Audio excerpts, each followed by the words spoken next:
The Chinese ambassador in a moment. First, his Japanese counterpart, Keiichi Hayashi. Ambassador, these islands aren't inhabited. Why don't you just give them to the Chinese? It is a matter of principle.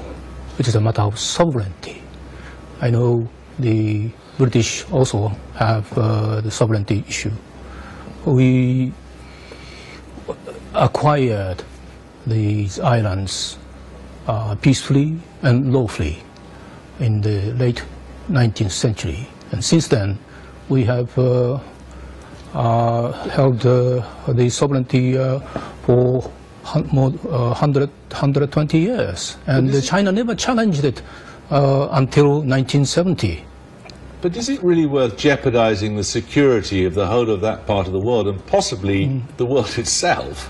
I think the question should be directed to the Chinese. So we have held the effective control of the islands very peacefully and in accordance with the international law. And they are challenging the status quo by force and coercion. It's completely against the international order. Isn't what's really happening here that Japan is seeking to re-establish a military identity? No, that's not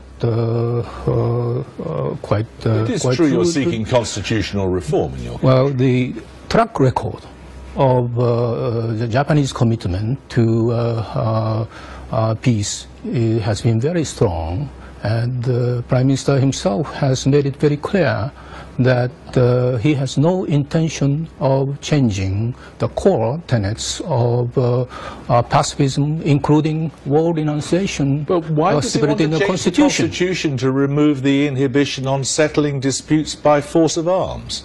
We are not engaged in any use of force at all. As I said, he wants to change the Constitution.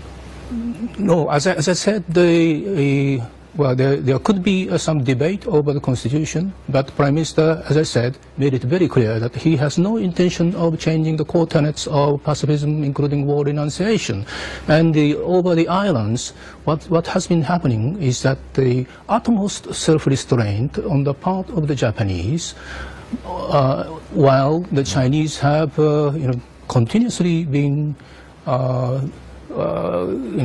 trying to change the status quo by force and coercion. And we are very much concerned about it. It's a dangerous provocation. But that's, as has been mentioned, I think they have to abide by the rule of law rather than resorting to the use of force and coercion. Do you think it helps things to use childish abuse, comparing people to Voldemort, for example? Well, I don't want to resort to he who must not be named today, but I only responded to the Chinese ambassador's groundless, baseless accusation. But I think the important message, the major thrust of my message earlier, is to call for a dialogue at the top level, simply because we have some difference. But you say there's nothing to talk about. Why? How can there be dialogue when you consider there's nothing to discuss? There is a difference of views, so we ought to sit down and talk.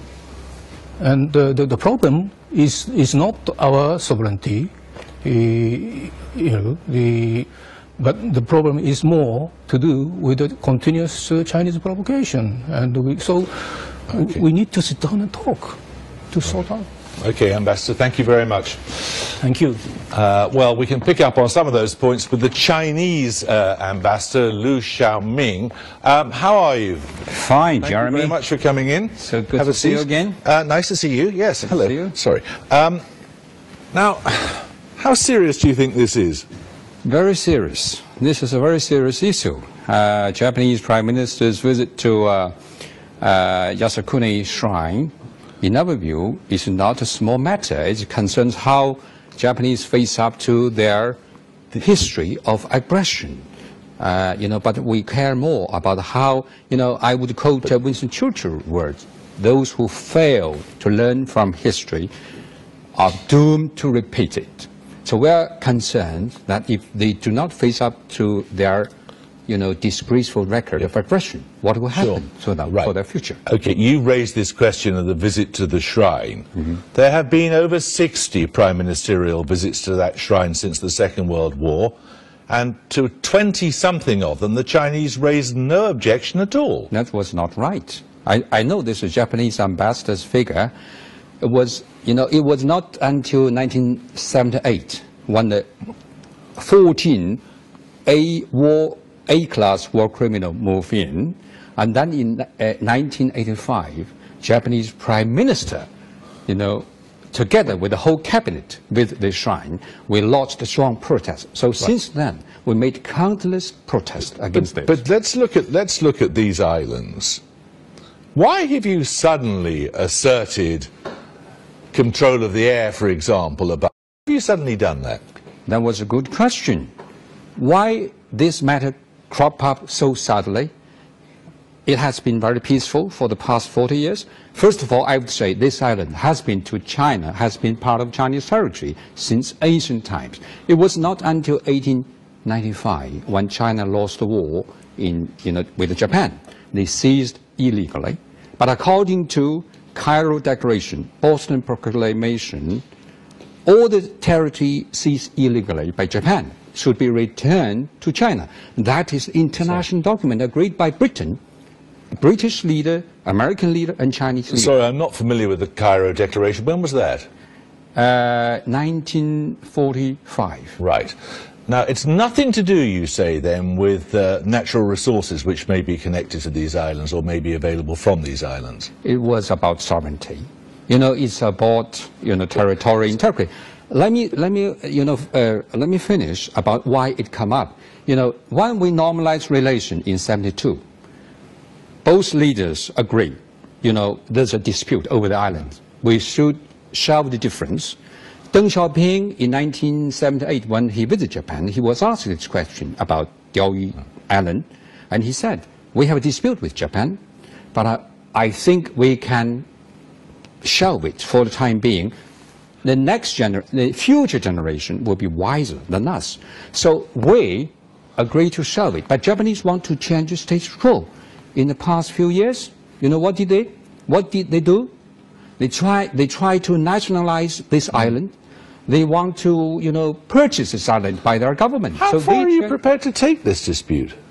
How far? Yeah. First of all, we ask them, they have to face to the fact that we have a dispute over this island. They even refuse to recognize there's a dispute between the two countries. Well, implicitly, the ambassador over there a second or two ago was talking about the need for dialogue. That is an implicit recognition that there's a disagreement over it.